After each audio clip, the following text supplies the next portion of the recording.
Olá, meus queridos amigos, tudo bem com vocês? Sejam bem-vindos ao nosso canal Fala Sério Pastor. É bom ter vocês aqui mais uma vez. Estamos de volta para responder mais questionamentos bíblicos, perguntas que as pessoas vão mandando para a gente tem a maior alegria em responder.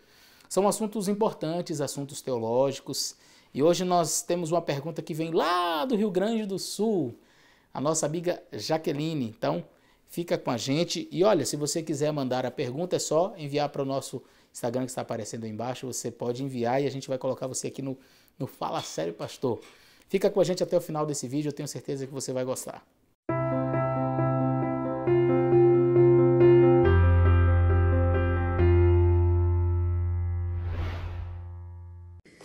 Bom dia, pastor Eleazar. Sou Jaqueline e falo aqui do Rio Grande do Sul, Porto Alegre. Queria que o senhor me explicasse 2 Crônicas 5:10. Diz assim: aí estão até os dias de hoje. Nada havia na arca, senão só as 2 tábuas que Moisés ali pusera junto a Horebe, quando o Senhor fez aliança com os filhos de Israel ao saírem, do Egito. No meu comentário bíblico, diz assim: o conteúdo da arca era, além das 2 tábuas da aliança, uma urna de ouro contendo maná. Aí cita aqui Hebreus 9:4 com Êxodo 16:33. E a vara de Arão que florescera, conforme Hebreus 9:4 com o número 7, de 8 a 10.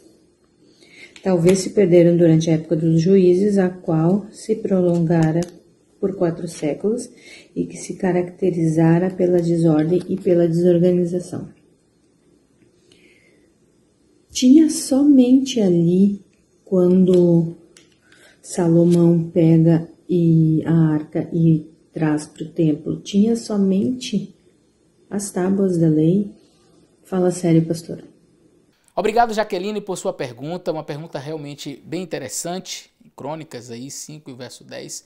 Na realidade, essa passagem, Jaqueline, ela aparece também em 1 Reis, no capítulo 8 e o verso 9. Quando Salomão vai fazer a dedicação do templo, e no capítulo 8, verso 9, diz assim: na arca nada havia, senão só as 2 tábuas de pedra que Moisés ali pusera junto a Horebe, quando o Senhor fez aliança com os filhos de Israel, saindo eles da terra do Egito.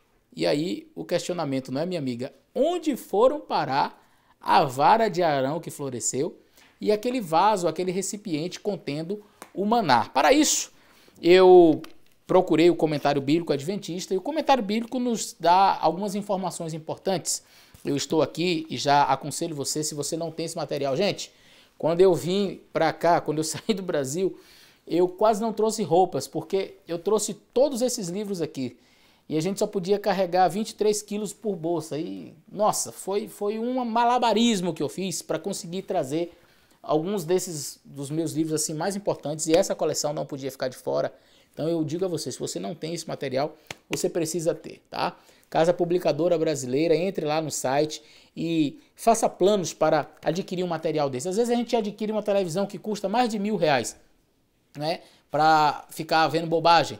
Então vale a pena você investir em algo que é para o reino de Deus. Mas vamos lá. Estou aqui com o volume 3, volume 2. Volume 3 é o que tem crônicas, mas eu quero ler o texto de Reis, porque inclusive o volume 3, quando a gente vai ali na passagem que você citou, diz que esta passagem é similar à de 1 Reis e que tem uma explicação mais ampla aqui neste comentário, e diz o seguinte: nada havia na arca. Qual é a explicação para isso? Esta declaração, repetida em 2 Crônicas, no capítulo 5 e o verso 10, conforme mencionado pela Jaqueline, parece indicar claramente que não havia nada na arca, exceto as 2 tábuas de pedra. Os objetos citados em Hebreus 9, verso 4, e você tem estes objetos que foram questionados, né? A urna com maná e a vara de Arão que floresceu, devem ter sido colocados diante do testemunho, conforme ordenou Moisés em Êxodo capítulo 16, verso 33 e 34 e Números capítulo 17, versos 2 a 10. Alguns entendem que essas palavras se referem a uma posição diante da arca e não dentro, porque dá a impressão de que ele colocou dentro, mas alguns entendem que foi diante. mesmo que tenha sido colocado dentro, o comentário vai dar uma explicação bem interessante com relação às turbulências que Israel vivenciou. Veja, no entanto, elas podem significar diante das tábuas do testemunho, dentro da arca. Então, dentro da arca estavam as tábuas do testemunho e esses objetos estavam diante da arca que tinha as tábuas do testemunho dentro. Ok, não há razão para conflito entre essas declarações, diz o comentário, pois esses objetos podem ter sido retirados durante a tumultuosa história de Israel e não ter estado na arca neste tempo. Então, lembra que em uma determinada ocasião o povo de Israel sofreu guerras, né, e contra os filisteus, por exemplo. E lembra que Ofni e Finéias, os filhos de Eli, né, foram para uma batalha e lá eles morreram. E aí o mensageiro voltou com a notícia e ele perguntou, e como é que estão os meus filhos? Aí eles morreram e tal. E a arca? Aí ele disse, foi tomada. E ele caiu para trás, quebrou o pescoço, morreu, enfim. Lembra dessa história? Lembra de uma história onde os filisteus colocaram a arca da aliança diante do deus falso deles, Dagon, que era metade humano e metade peixe. E todas as noites, na época de Gideão, o Dagon acordava, quando amanhecia o dia, estava o Dagon lá no chão, caído, com as mãos quebradas e pescoço quebrado. Enfim, então por várias ocasiões a Arca da Aliança, ela meio que foi levada por outros povos. Então, diante desses tumultos, há uma possibilidade de que talvez estes objetos tenham sido retirados. Há algo de impressionante nesta santificação especial das duas tábuas da lei. Como foram colocados dentro da arca, no lugar acima do qual Deus se manifestava a seu povo, a lei está ligada ao próprio Deus de forma inseparável. O lugar mais sagrado do templo era o Santo dos Santos, né? Kodesh Kodashim. Seu móvel mais sagrado era a arca que continha a lei de Deus. Visto que Deus, por sua própria natureza, é santo e eterno, assim também a sua lei é santa e eterna. Tudo o que podia ser feito para impressionar os seus filhos com a eterna santidade da lei foi feito por Deus por meio dos móveis do templo, ali no templo, não é? Na antiga aliança, a lei foi escrita nas tábuas de pedra. Na nova aliança, esta deve estar escrita no coração dos justos. Ela não é abolida, ela não é jogada fora. Ela apenas sai da pedra porque ela deve ser internalizada aqui. Ela deve estar no coração.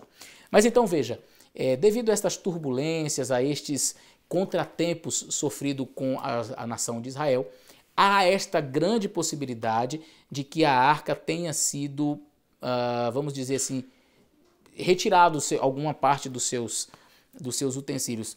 Pastor, então por que não tiraram também a lei? Não sei, talvez a providência de Deus não tenha permitido que os seus 10 mandamentos fossem tirados, ou simplesmente porque o próprio povo em algum momento pode ter retirado, enfim, nós não sabemos. Mas o fato é que esses objetos pertenciam aos utensílios do templo no princípio, era na verdade o tabernáculo, né, ali a tenda da congregação, e posteriormente, quando Salomão foi construir o templo realmente físico ali, que não mudava de lugar como a tenda, estes objetos não estavam mais, não há menção deles. O que foi feito não sabemos, mas lá no céu a gente vai descobrir todas as coisas, tá bom? Espero que Deus abençoe você, espero ter esclarecido mais esta dúvida. Um grande abraço e fiquem conosco até o nosso próximo vídeo.